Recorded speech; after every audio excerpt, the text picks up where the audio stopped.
السلام علیکم friends, welcome ہے آپ کا میرے یوٹیوب چینل پاکستان اسٹڈیز میں۔ آپ سب کو میرے یوٹیوب چینل میں بہت زیادہ ویلکم ہے۔ آپ کو میں کچھ تبریک کہتی ہوں۔ اس چینل میں اگر آپ لوگ نئے ہیں تو اس سے پہلے ایک ریکویسٹ ہے کہ چینل کو سبسکرائب، ویڈیو کو لائک اور اسے اپنے فرینڈز اینڈ فیملی کے ساتھ جلدی سے شیئر کر دیجیے۔ تو آج کی ویڈیو ہماری کچھ الگ ہونے والی ہے۔ آپ کو آج اس چینل پہ آج سے کچھ نیا دکھنے والا ہے۔ بہت سارے ویورز اور میرے سبسکرائبر کی جو تھی ریکویسٹ تھی کہ بہت سارے کہ پاکستان میں تقریباً اگر 50% جو ہیں انگلش میں پڑھنے والے اسٹوڈنٹ ہیں تو اس کے ساتھ 50 to 60% جو ہے وہ ہمارے اردو میں پاکستان اسٹڈی پڑھنے والے بھی اسٹوڈنٹس ہیں۔ میجورٹی جو ہمارے اسٹوڈنٹس ہیں وہ پاکستان اسٹڈیز جو ہیں وہ اردو میں پڑھتے ہیں۔ تو انہی اسٹوڈنٹ کی اس ریکویسٹ کو مد نظر رکھتے ہوئے آج میں آپ لوگوں کے لیے اپنے یوٹیوب چینل پہ ایک بہت ہی انفارمیٹیو ویڈیو لے کر حاضر ہوئی ہوں۔ اس ویڈیو میں آج ہم پڑھیں گے کہ عقائد نظریہ پاکستان کے عناصر، لانگ کوسچن ایکسرسائز کا دوسرا ہے، بہت امپورٹنٹ لانگ ہے، اس لیے میں نے اسی لانگ کوسچن سے سٹارٹ کیا ہے۔ اب اس لانگ کوسچن کو مد نظر رکھتے ہوئے اپنا ٹائم نہیں ضائع کرتے اور اس لانگ کوسچن کو ڈیٹیل میں سٹارٹ کرنا شروع کرتے ہیں۔ تو اس میں ہے کیا؟ نظریہ پاکستان کے عناصر یعنی کہ elements of the ideology of Pakistan. عناصر جو ہے وہ عنصر کی جمع ہے، یعنی جو مین پوائنٹس ہوتے ہیں، ایلیمنٹس یا عناصر جو ہے وہ مین پوائنٹس کو کہا جاتا ہے، اہم نکات کو کہا جاتا ہے، ٹھیک ہے۔ تو ہم نے آج اس میں جو ہے وہ اسٹڈی کرنا ہے کہ اسٹوڈنٹس، جیسے ہمیں پتہ ہے دائرہ اسلام میں داخل ہونے کے لیے ہمیں کلمہ، نماز، روزہ، زکوٰۃ، حج کی ادائیگی بہت ضروری ہے۔ اگر ہم نے اسلام میں داخل ہونا ہے تو سب سے پہلے ان کا ہونا بہت ضروری ہے، ان پر ایمان لانا بہت ضروری ہے، ان پر یقین ہونا بہت ضروری ہے۔ اسی طرح سے نظریہ پاکستان کو جب بنایا جا رہا تھا تو اس ٹائم جو تھی کن پوائنٹس کی طرح کو ہائی لائٹ کیا گیا، اس میں کیا کیا عناصر شامل تھے، کیا کیا نکات شامل تھے، آج ہم ان کو ہی اسٹڈی کرنے جا رہے ہیں۔ سب سے پہلا جو ہمارا ہے وہ ہے عقائد، یعنی جو عقائد اسلام میں ہمیں دیے گئے ہیں وہی عقائد جو ہے نظریہ پاکستان کی بنیاد بنائے گئے، یعنی عقائد میں توحید کیا ہے؟ رسالت، آخرت، ملائکہ اور الہامی کتابوں پر ایمان لانا شامل ہے۔ بہت امپورٹنٹ پوائنٹ ہے اور یہ چیزیں ہم شروع سے پڑھتے آ رہے ہیں تو اس میں کوئی ایسی کوئی مشکل چیز نہیں ہے، تو اس کو جلدی سے ریڈ آؤٹ کر لیتے ہیں۔ عقیدہ توحید کا مطلب ہے اللہ تعالیٰ کو ایک ماننا، جاننا، یعنی عقیدہ توحید سے مراد یہ ہے کہ اللہ تعالیٰ ساری کائنات کا خالق اور مالک ہے، وہ واحد اور یکتا ہے، اس کا کوئی شریک نہیں اور نہ ہی کوئی چیز اس کے علم سے، جسے ہم شروع سے پڑھتے آ رہے ہیں تو اس میں کوئی ایسی کوئی مشکل چیز نہیں ہے، تو اس کو جلدی سے ریڈ آؤٹ کر لیتے ہیں۔ عقیدہ توحید کا مطلب ہے اللہ تعالیٰ کو ایک ماننا، جاننا، یعنی عقیدہ توحید سے مراد یہ ہے کہ اللہ تعالیٰ ساری کائنات کا خالق اور مالک ہے، وہ واحد اور یکتا ہے، اس کا کوئی شریک نہیں اور نہ ہی کوئی چیز اس کے علم سے باہر ہے، یعنی اللہ تعالیٰ اس کائنات کو تخلیق کرنے والا ہے، پیدا کرنے والا ہے، مالک ہے، اس کا کوئی شریک نہیں ہے، ٹھیک ہے۔ اگر ہم اس کے ساتھ کسی کو کوئی شریک ٹھہرائیں گے تو ہم دائرہ اسلام سے خارج ہوتے ہیں۔ اب ان اللہ علی کل شیء قدیر، ان اللہ بے شک اللہ ہے، علی کل شیء ہر چیز پر، قدیر قادر قدرت رکھنے والا، ٹھیک ہے۔ یہ سورہ بقرہ کی آیت نمبر 20 ہے۔ اس کا مطلب میں آپ کو بتا چکی ہوں، انی جاعل فی الارض خلیفۃ، میں زمین میں اپنا نائب بنانے والا ہوں۔ اب وہ نائب کون ہے؟ انسان، ٹھیک ہے۔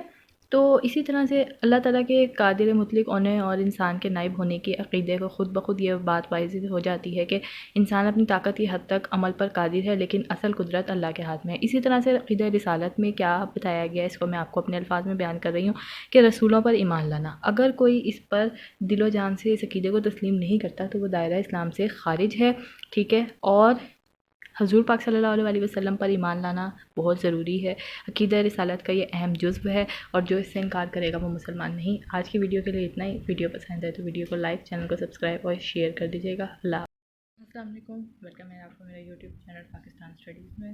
آج ہم لوگوں نے، آپ نے لاسٹ ویڈیو میں دیکھا ہوگا کہ ہم نے جو ہے اپنے مین پوائنٹس اس کے ہم ڈسکس کر رہے تھے نظریہ پاکستان کے، تو اس میں ہم عقائد ڈسکس کر رہے تھے۔ لاسٹ ویڈیو میں ہم نے عقیدہ توحید اور عقیدہ رسالت ڈسکس کیا تھا۔ آج کا ہمارا مین ٹاپک جو ہے وہ ہے عبادات اور قانون کی حکمرانی۔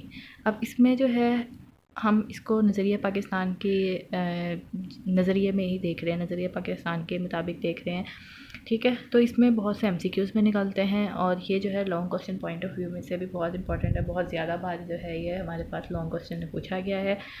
تو ٹائم ضائع نہیں کرتے، دیکھتے ہیں اس میں کیا ہے۔ عبادات، ارکان اسلام، ارکان اسلام کے جو یعنی جس کو کہتے ہیں نا کہ ستون، وہ ہیں عبادات۔ اب عبادات میں صرف نماز نہیں آتی، جیسے اگر پہلا عقیدہ ہمارا توحید ہے تو دوسرا ہمارا نماز، کلمہ، روزہ، حج، باقی جو 4 عقائد ہیں وہ سارے ہمارے عبادات ہیں، ٹھیک ہے۔ تو توحید و رسالت اسلام کا پہلا رکن ہے، دوسرا رکن نماز ہے۔ اللہ تعالیٰ نے قرآن مجید میں کئی مقامات پر نماز کی ادائیگی کا حکم دیا ہے۔ نماز کو مقررہ اوقات کے مطابق ادا کرنا فرض ہے، یہ بات اب آپ کو اچھی طرح سے پتہ ہے، اس میں کوئی ایسی ڈیٹیل بات نہیں ہے۔ اللہ تعالیٰ نے قرآن مجید میں ارشاد فرمایا، اِنَّ صلاۃ، بے شک نماز، کانت علی المؤمنین، مومنوں پر فرض کی گئی ہے، کتابن کا مطلب ہے فرض کی گئی ہے، موقوتاً مقررہ اوقات پر، بے شک نماز کا مومنوں پر اوقات مقررہ میں ادا کرنا فرض ہے۔ نماز دین کا ستون ہے، یہ ہم پڑھ چکے ہیں۔ دراصل نماز قائم کرنا دین اسلام کو قائم کرنے کا وہ نمونہ ہے جس کا مظاہر ہر روز ہوتا ہے۔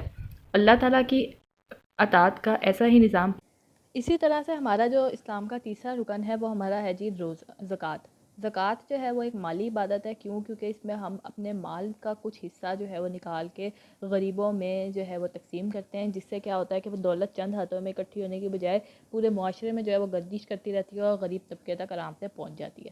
اس کے بعد ہم بات کرتے ہیں ہمارا چوتھا رکن جو ہے وہ ہے جی روزہ۔ روزہ جو ہے وہ فرض کا بہترین اظہار ہے، کیونکہ جب ہم نے روزہ رکھا ہوا ہوتا ہے تو اس میں ہم بہت سارے گناہوں سے بچ رہے ہوتے ہیں اور اپنے روزے کا جو ہے وہ اظہار بھی کر رہے ہوتے ہیں، ٹھیک ہے۔